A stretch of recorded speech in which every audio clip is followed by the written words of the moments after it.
Un homme riche fut témoin d'un chauffeur afro-américain en train de danser avec sa fille, qui était paralysée. Ce qui se déroula ensuite laissa tout le monde incrédule. La voix de Richard Blackwood résonnait à travers la vaste résidence comme un puissant coup de tonnerre. Il se tenait à l'entrée du salon, les mains serrées en poing, observant une scène qui fit immédiatement monter sa colère. Sa fille, Sophia, âgée de 8 ans, était placée dans son fauteuil roulant au centre de la pièce, affichant un sourire pour la première fois depuis de nombreux mois. À côté d'elle, André Silva, le chauffeur qui l'avait embauché 3 semaines auparavant, se balançait doucement au rythme des mélodies brésiliennes émanant de son téléphone portable. L'homme de 32 ans tenait délicatement la main de la jeune fille. Tournant gracieusement autour du fauteuil à un rythme lent tandis qu'elle tapait des mains avec un bonheur que Richard n'avait pas vu depuis le tragique incident. « Qu'est-ce que vous croyez faire avec ma fille ?»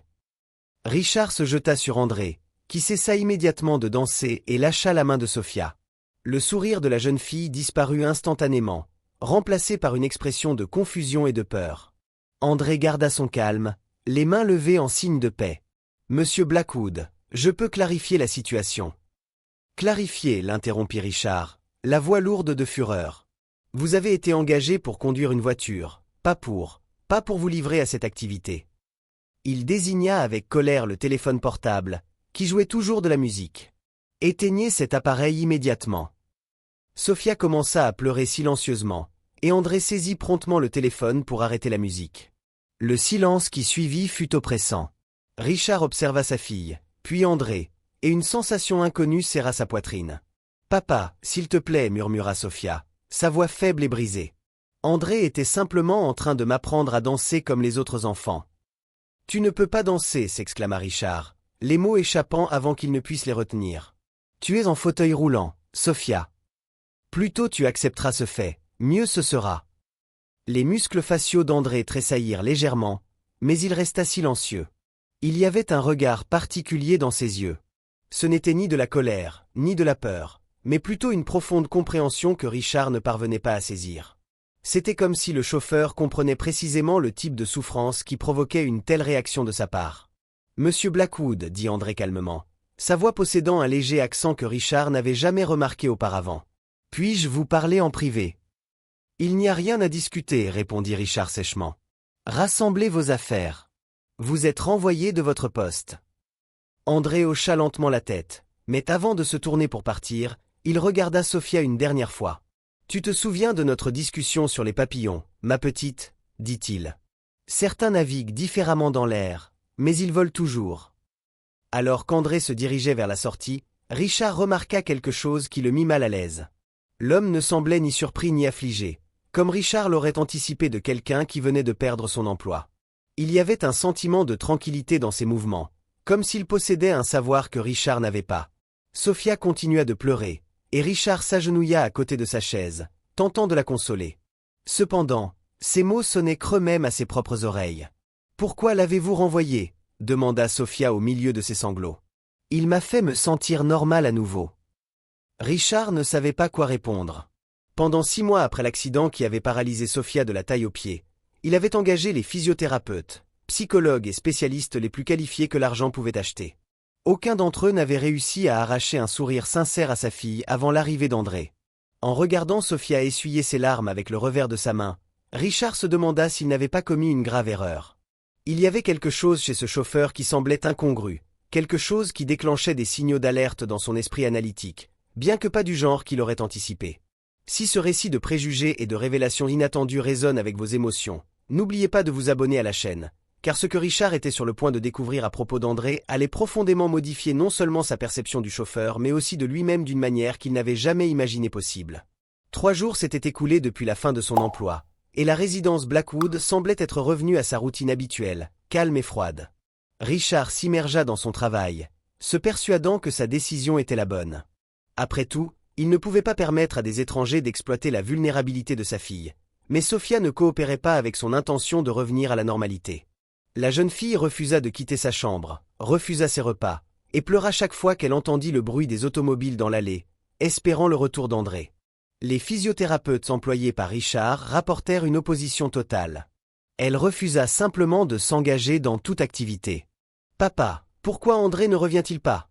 demanda Sophia pour la 10e fois ce matin-là, ses larmes laissant des traces sur sa tête d'oreiller. « Nous en avons déjà discuté, ma chérie.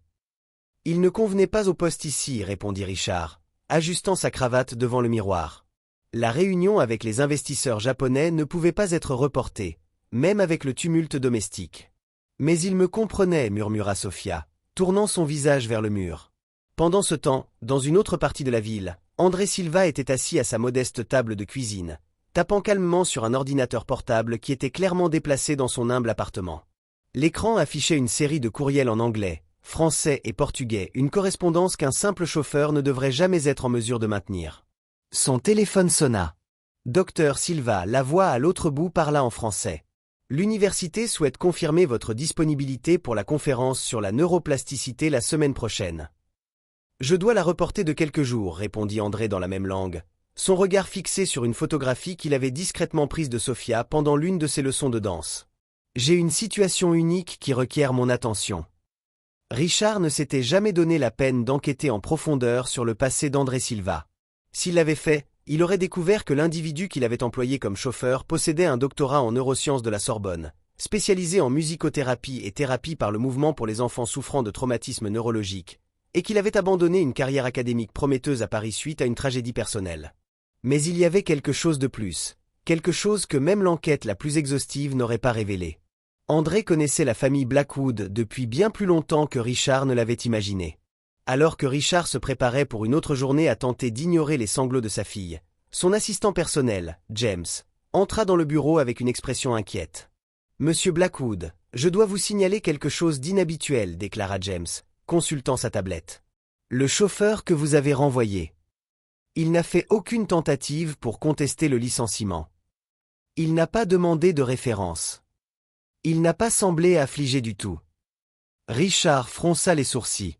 En fait, la réaction calme d'André l'avait troublé dès le début. « Et alors ?» pensa-t-il. « Peut-être avait-il déjà trouvé un autre emploi. »« C'est juste que j'ai mené quelques enquêtes, monsieur. J'ai découvert qu'il possède des diplômes universitaires avancés. Il parle couramment 4 langues. » Et James hésita. Il y a des dossiers le montrant collaborer avec des enfants ayant des besoins spéciaux dans des établissements médicaux européens. L'estomac de Richard se serra légèrement. « Pourquoi ne m'avez-vous pas informé de cela plus tôt ?» demanda-t-il. « Parce que vous n'avez pas demandé une vérification complète de ses antécédents. Vous avez simplement dit que vous aviez besoin de quelqu'un pour conduire. » Richard se souvenait vaguement de l'entretien d'embauche. André avait été recommandé par l'agence de placement comme étant exceptionnellement qualifié et expérimenté avec les familles. Il avait supposé que cela ne faisait référence qu'à son expertise en tant que chauffeur. Cet après-midi-là, Richard rentra chez lui plus tôt que d'habitude et trouva Sofia exactement comme il l'avait laissée, immobile sur le lit, regardant par la fenêtre. Mais cette fois, elle marmonnait quelque chose. « À qui parles-tu, ma chérie ?» demanda-t-il en s'approchant d'elle. « Au papillon, répondit Sofia sans se retourner. André m'a appris que certains volent différemment, mais ils volent toujours, tout comme moi. » Richard sentit une constriction dans sa poitrine. Ce furent les derniers mots qu'André avait prononcés à Sofia avant son départ.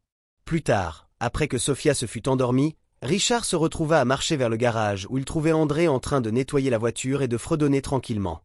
L'endroit était maintenant désert et silencieux, mais quelque chose attira son attention. Sur le siège du véhicule, André avait laissé un petit dossier en cuir. Richard l'ouvrit, s'attendant à y trouver des documents personnels. Au lieu de cela, il découvrit des articles médicaux sur la paralysie infantile, des techniques de musicothérapie et une série de notes manuscrites portant les initiales de Sofia Blackwood, SP. Les notes étaient détaillées, professionnelles et démontraient une compréhension de l'état de Sofia qui dépassait de loin ce qu'un chauffeur devrait posséder. Il y avait des diagrammes d'exercices, des progressions musicales adaptées et un plan de traitement s'étendant sur plusieurs mois. Au bas du dossier, Richard trouva une photographie jaunie. Un jeune homme vêtu d'une blouse blanche se tenait à côté d'une femme blonde dans un lit d'hôpital, tous deux souriant à l'appareil photo. La femme avait les yeux bleus de Sofia. C'était sa femme, Elena, la femme qui avait péri dans l'accident qui avait laissé Sofia paralysée. La photographie était datée d'il y a 6 ans dans un hôpital de Paris. Au verso, une note en français disait « Docteur André Silva, spécialiste en traumatologie neurologique pédiatrique, traitement d'Elena Blackwood. » Richard laissa tomber la photographie, ses mains tremblantes. André n'était pas simplement un chauffeur qualifié qui était entré par hasard dans sa vie. Il avait connu Elena. Il avait été le médecin de sa femme. Et maintenant, 6 ans plus tard, il était inexplicablement apparu pour travailler dans sa résidence précisément quand Sofia avait le plus besoin d'aide. Chaque nouvelle humiliation que Richard avait infligée à André, chaque parole dure, chaque regard dédaigneux prenait maintenant une signification entièrement différente. L'homme qu'il avait si cruellement renvoyé n'était pas un opportuniste essayant d'exploiter un enfant vulnérable. Il était potentiellement la seule personne au monde qui savait vraiment comment aider Sofia, et Richard venait de le chasser. Le lendemain matin, Richard fut incapable de se concentrer sur aucune de ces réunions. L'image d'Elena avec André résonnait dans son esprit comme une question non résolue. Comment était-il concevable que le destin ait amené le médecin de sa femme à travailler comme chauffeur chez lui précisément quand Sofia avait le plus besoin de son aide? Cela ne pouvait pas être une simple coïncidence. Richard annula tous ses rendez-vous et demanda à James d'engager immédiatement une agence d'enquête privée. Je veux toutes les informations sur André Silva. Chaque document, chaque emploi, chaque souffle qu'il a pris au cours des 15 dernières années. Monsieur, puis-je demander pourquoi cela est si urgent? Demanda James, ajustant nerveusement ses lunettes. J'ai découvert que notre ancien chauffeur n'est pas celui que nous pensions être, répondit Richard, tenant toujours la photographie. Et je dois vérifier précisément à qui j'ai eu affaire. Pendant ce temps, l'état de Sofia s'était détérioré. Elle refusa de manger, ne voulut communiquer avec personne et avait développé une légère fièvre que les médecins ne pouvaient expliquer. Le physiothérapeute rapporta que la jeune fille avait simplement gardé les yeux fermés pendant toute la séance, comme si elle s'était complètement résignée. C'est comme si elle avait perdu l'envie de vivre, murmura le docteur Peterson, le pédiatre de la famille, après avoir examiné Sofia.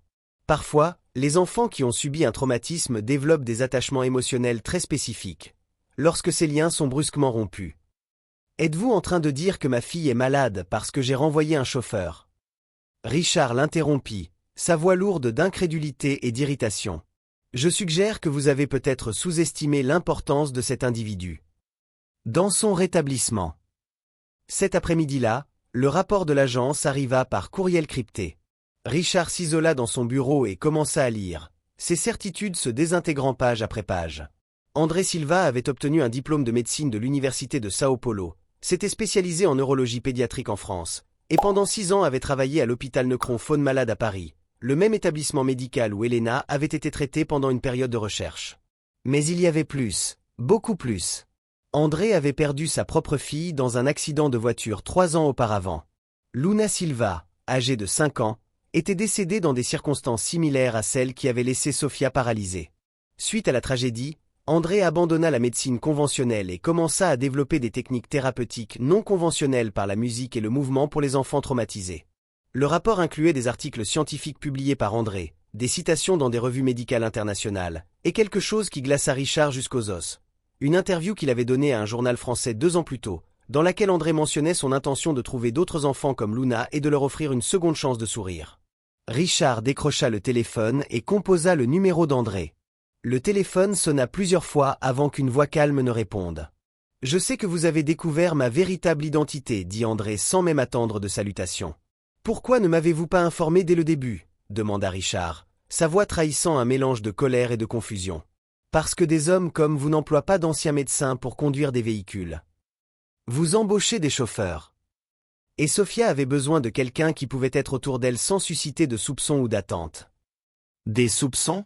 Quel genre de complot menez-vous avec ma famille? André soupira profondément à l'autre bout du fil. Monsieur Blackwood, votre femme Elena m'a approché 6 mois avant l'accident. Elle enquêtait sur des traitements alternatifs pour la paralysie infantile parce que les médecins avaient déjà diagnostiqué un problème pendant sa grossesse qui pourrait affecter Sofia à l'avenir. Richard sentit le sol se dérober sous ses pieds. C'est impossible. Sofia est née parfaitement saine. Elle l'était. Mais Elena savait qu'il y avait un risque génétique. Elle préparait un plan de traitement préventif au cas où quelque chose se produirait. Elle m'a demandé de jurer de faire tout ce qui était en mon pouvoir pour aider Sofia si elle en avait un jour besoin. Les déclarations d'André résonnèrent dans le bureau silencieux comme une révélation qui réécrivait toute l'histoire que Richard pensait connaître. Elena lui avait caché un secret médical. Elle s'était préparée à une calamité qui ne s'était pas encore matérialisée. « Vous mentez, murmura Richard. Mais sa voix manquait de conviction. C'est dans son testament, monsieur Blackwood. dans la section que vos avocats ont probablement classée comme les délires d'une femme enceinte anxieuse. Elena avait laissé des directives spécifiques sur la façon dont Sofia devait être traitée en cas de paralysie. Richard ouvrit rapidement les fichiers numériques du testament d'Elena sur son ordinateur. Là, à la page 17, se trouvait une section qu'il avait complètement ignorée. En cas de traumatisme neurologique ou de paralysie affectant notre fille Sofia, je recommande de contacter le docteur André Silva, un spécialiste en thérapie non conventionnelle. Ces méthodes peuvent sembler peu orthodoxes, mais elles réussissent là où la médecine conventionnelle échoue. Mon Dieu, murmura Richard, laissant tomber le téléphone. James apparut à la porte à ce moment-là, portant un dossier de documents. Monsieur, il y a quelque chose que vous devez voir. J'ai trouvé des dossiers de paiements effectués par votre femme à une clinique à Paris. Des paiements mensuels qui ont continué à être automatiquement déduits d'un compte joint jusqu'au mois dernier. Richard prit les documents avec des mains tremblantes. Elena avait payé pour une clinique de rééducation pour enfants toutes ces années. Une clinique où André travaillait comme consultant. Il nous observait, murmura Richard. Il attendait. Pas il observait, monsieur, corrigea James doucement. Il attendait d'être nécessaire. À ce moment-là, Richard reconnut l'étendue de son arrogance. Il avait renvoyé de manière humiliante le seul homme au monde que sa femme avait spécifiquement choisi pour prendre soin de Sofia. Il avait traité comme un opportuniste le médecin qui avait abandonné une carrière brillante pour tenir une promesse faite à une femme décédée. Pire encore, il l'avait fait devant Sofia, brisant le seul lien authentique que la jeune fille avait formé depuis l'accident. Richard rappela André. « J'ai besoin que vous reveniez. »« Ce n'est pas comme ça que ça marche, » répondit André calmement. « Je ne suis pas un employé que vous pouvez renvoyer et réembaucher à votre convenance. Je suis un médecin qui a fait un serment. Alors, que désirez-vous de moi ? Je désire que vous cessiez de tenter d'exercer un contrôle sur le rétablissement de votre fille et que vous commenciez à y participer activement. Je veux que vous admettiez que vous ne possédez pas la connaissance de ce qui est finalement bénéfique pour Sofia. Et je veux que vous présentiez des excuses, pas à moi, mais à elle. » Richard réprima sa fierté comme une médecine amère. « Et si je fais cela, alors peut-être Sofia a-t-elle encore une chance d'être heureuse. » Alors que Richard assimilait l'énormité de ses erreurs de jugement, une notification apparut sur son téléphone portable. C'était un message texte d'un contact inconnu. « Sofia m'a demandé de vous envoyer ceci. » C'était une vidéo de 3 minutes. Dans la vidéo, Sofia était visible assise dans son fauteuil roulant dans ce qui semblait être le cabinet d'un médecin, souriant tandis qu'elle bougeait ses bras en coordination avec une musique douce. Ses jambes, bien qu'immobiles, se balançaient légèrement au rythme. André apparut brièvement dans le coin de l'écran, guidant ses mouvements avec une patience infinie. Le message accompagnant la vidéo était dévastateur par sa simplicité. Elle a enregistré ceci la semaine dernière quand elle croyait encore que vous la chérissiez plus que votre propre arrogance. Richard réalisa à ce moment-là qu'il avait perdu bien plus qu'un employé. Il avait perdu la confiance de sa propre fille. Et maintenant, pour la première fois depuis de nombreuses années, il n'était pas certain de pouvoir réparer ce qu'il avait endommagé avec sa fierté et ses préjugés.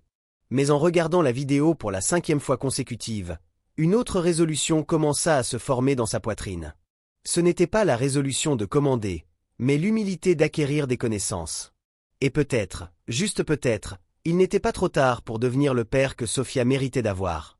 À travers la ville, André termina son appel téléphonique et regarda la photographie encadrée sur son bureau.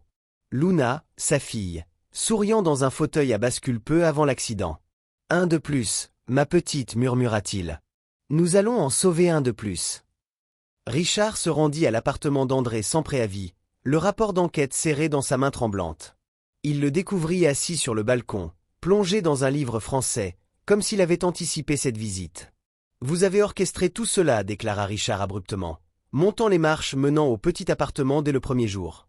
André ferma calmement le livre et désigna la chaise à côté de lui. « Veuillez vous asseoir, monsieur Blackwood. Il est temps que nous parlions comme deux individus qui partagent de l'affection pour le même enfant. »« Non, » éclata Richard. « Vous avez déformé votre identité. Vous avez manipulé ma famille. Vous avez également exploité la mémoire de ma femme. » « Pour tenir une promesse que je lui ai faite, » l'interrompit André, sa voix résolue. « Une promesse que vous n'avez jamais su qu'elle m'avait demandé de faire. » Richard posa avec force le rapport sur la table entre eux. « Je sais tout concernant Luna, votre fille. Comment vous avez abandonné la profession médicale après son décès. Comment vous utilisez d'autres enfants pour tenter de compenser votre propre perte? Les muscles faciaux d'André tressaillirent légèrement, mais il ne le nia pas. Vous avez raison sur un point. Chaque enfant que j'aide ramène Luna pour une brève période. Mais si vous croyez que cela diminue mon affection pour Sophia, vous vous trompez gravement. Comment osez-vous, commença Richard, mais André l'interrompit une fois de plus. Votre femme m'a cherché parce qu'elle savait que vous n'accepteriez jamais les méthodes non conventionnelles. Elena comprenait votre besoin de contrôler chaque situation, d'avoir des explications scientifiques aux difficultés émotionnelles.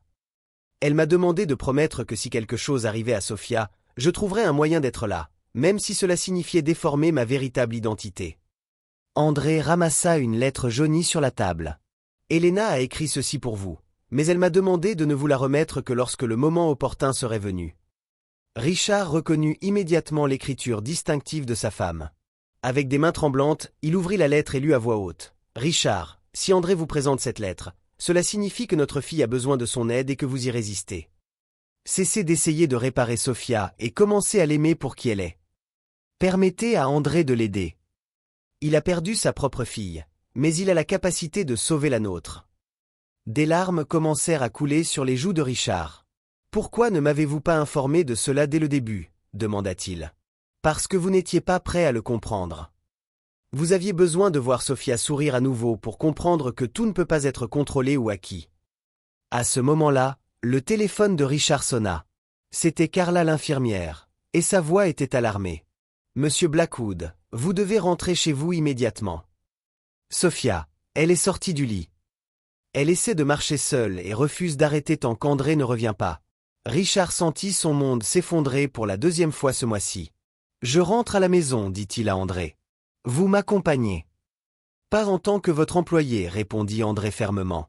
En tant que médecin de votre fille, en tant que l'homme que votre femme a choisi pour prendre soin d'elle. Et en tant que quelqu'un qui ne tolérera plus d'être traité comme inférieur pour s'efforcer de sauver sa famille. » Sur le chemin du retour, Richard posa enfin la question qui martelait sans relâche sa tête. « Que désirez-vous vraiment de moi » demanda-t-il. « Je désire que vous cessiez de percevoir la couleur de ma peau avant de reconnaître ma compétence professionnelle. Je veux que vous cessiez de croire que parce que je suis brésilien et que j'ai conduit votre véhicule, je ne peux pas être qualifié pour prendre soin de votre fille. Et je veux que vous concédiez que vous avez passé 6 mois à rémunérer les spécialistes les plus distingués du monde. Mais vous avez renvoyé le seul qui a réellement fait une différence parce qu'il ne correspondait pas à vos idées préconçues de ce à quoi un médecin devrait ressembler. » Les mots d'André coupèrent plus profondément que tout rapport d'enquête. Richard reconnut qu'il avait jugé André non seulement comme un employé, mais qu'il avait porté tous les préjugés qu'il ne savait même pas posséder. À leur arrivée au manoir, ils découvrirent Sophia dans le couloir, appuyée sur son fauteuil roulant, mais avec les pieds au sol, essayant de faire de petits pas. Les larmes coulaient sur son visage, mais elle ne cessa pas. « Sophia » Richard se précipita vers elle, mais elle leva la main. « Non, papa. Je dois montrer à André que j'ai réussi. Je dois lui montrer que je n'ai pas abandonné. » André s'approcha lentement et s'agenouilla à la hauteur de la jeune fille. « J'ai toujours su que tu en étais capable, petite papillon. Mais tu n'as pas à te faire mal pour me le prouver. »« Reviendras-tu » demanda Sophia, sa voix petite et remplie d'optimisme. André regarda Richard, qui comprit enfin qu'il ne s'agissait pas d'embaucher un employé. Il s'agissait d'accepter de l'aide. Il s'agissait de s'humilier. Il s'agissait d'admettre qu'il avait jugé un homme extraordinaire sur la base de ses attributs les plus superficiels. « André, dit Richard, sa voix brisée, je ne sais pas comment m'excuser pour mes actions. Je ne sais pas comment expier mes préjugés, mon arrogance. Mais s'il reste une possibilité, j'apprécierais votre retour. Pas en tant que chauffeur. En tant que médecin que ma femme a choisi, en tant que l'individu qui a redonné le sourire à ma fille. » André sourit pour la première fois depuis son renvoi. « Seulement si vous faites une promesse. Promettez-moi une chose. N'importe quoi. La prochaine fois que j'enseignerai à Sophia à danser, vous danserez aussi avec elle. Parce qu'elle a besoin de son père, pas seulement de son médecin. » Et là, dans le passage de ce manoir, qui était resté froid et silencieux pendant une longue période, la plus exquise des créations commença. Celle d'une famille comprenant que l'affection transcende les préjugés, et que parfois le remède le plus puissant est simplement d'accepter l'aide de ceux qui sont prêts à la fournir, quelle que soit leur apparence ou leur origine. 2 ans plus tard, la résidence Blackwood avait subi une transformation complète. Le projet Papillon Différent a servi des dizaines d'enfants handicapés, établi grâce à une collaboration entre Richard Blackwood et le docteur André Silva. Sophia, maintenant âgée de 10 ans, marchait avec des béquilles et dansait régulièrement. Ses rires résonnaient dans les couloirs de la maison qui avait été convertie en un centre d'optimisme. « Papa, aujourd'hui nous allons apprendre à la nouvelle fille à danser », annonça Sophia en entrant dans le bureau. Elle a peur, mais je vais lui montrer que danser dans un fauteuil, c'est aussi beau. Richard sourit, se rappelant quand il avait cru qu'il était impossible pour quelqu'un en fauteuil roulant de danser. André était devenu bien plus qu'un médecin. Il était le frère dont Richard n'avait jamais réalisé qu'il avait besoin. Lors des discussions avec les investisseurs, Richard transmit délibérément la vérité. « J'ai failli compromettre la seule chance de bonheur de ma fille parce que j'ai évalué un médecin exceptionnel en fonction de la couleur de sa peau. Mes préjugés ont failli priver Sophia de son bonheur. » La cérémonie de remise des diplômes pour la première promotion eut lieu dans le grand hall. 23 enfants avaient réussi le programme.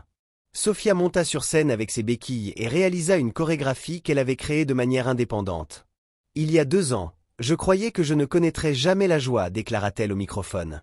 Aujourd'hui, je comprends qu'être différent ne signifie pas être moins spécial. Cela signifie que vous naviguez dans la vie à votre manière incomparable. » André observa, profondément ému, se souvenant de ses premiers mots à Sophia. Certains papillons volent différemment, mais ils volent toujours. Richard avait perdu des connaissances de son cercle social exclusif qui n'acceptait pas son partenariat avec un homme noir, mais il avait gagné une véritable famille et un but dans l'existence. J'ai appris que les préjugés ne sont pas seulement une injustice envers les autres.